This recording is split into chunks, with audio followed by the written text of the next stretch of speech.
Natagpuan ang bangkay ng hindi pa nakikilalang lalaki sa gilid ng ginagawang bypass road sa Santo Tomas City, Batangas. Ang detalye sa report ni Denise Abante. Nakaposas ang mga kamay at nakasubsob sa likuran ng tambak ng mga buhanging ito ng ginagawang bypass road ang bangkay ng isang hindi pa nakikilalang lalaki sa bahagi ng Barangay San Isidro, Santo Tomas City, Batangas, mag-aalauna ng hapon kahapon. Sa investigasyon ng pulisya, 3 kabataang mangangalakal lang sana sa lugar ang nag-report sa barangay nang natagpo ang bangkay na agad namang itinawag ng mga barangay officials sa pulisya. Naagnas na po, medyo maitim na siya at mabaho na po yung lugar. Ibig sabihin po, naaagnas yung katawan ng tao na nakita po ng mga barangay doon. Ang natagpuan pong bangkay doon sa lugar ay nakasuot po nung parang jogging pants na itim. Then may jacket po rin siyang itim.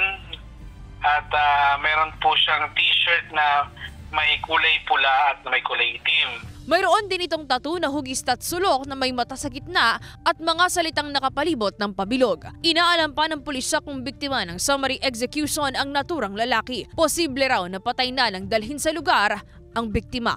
Wala pa kaming matibay na ebidensya kung ito ay biktima ng ganitong krimen. At patuloy naman po tayong mag-iimbestiga. In fact, yung po mga investigator natin ay umiikot na sa area, naghahanap ng mga CCTV at mapag-aralan kung sino po yung nagtapon o nagdala ng bangkay doon. Yung initial investigation ay dinala na lang po doon ang patay na. Sa ngayon, nakalagak pa sa isang punerarya sa Santo Tomas City ang bangkay ng biktima habang inaalam pa kung sino ang posibleng mga kaanak nito. Panawagan naman ng pulisya sa mga posibleng kaanak ng biktima. Kung sino man po ang mga may kamag-anak na nawawala, pwede po kayo magtungo sa Santo Tomas Police Station para ma-verify natin kung ito po ba ay kamag-anak nyo.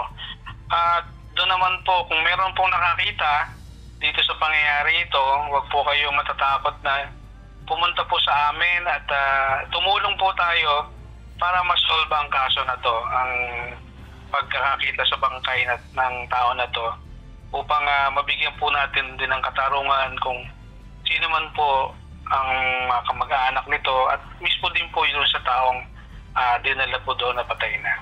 Denise Abante, Balitang Southern, Tagalog.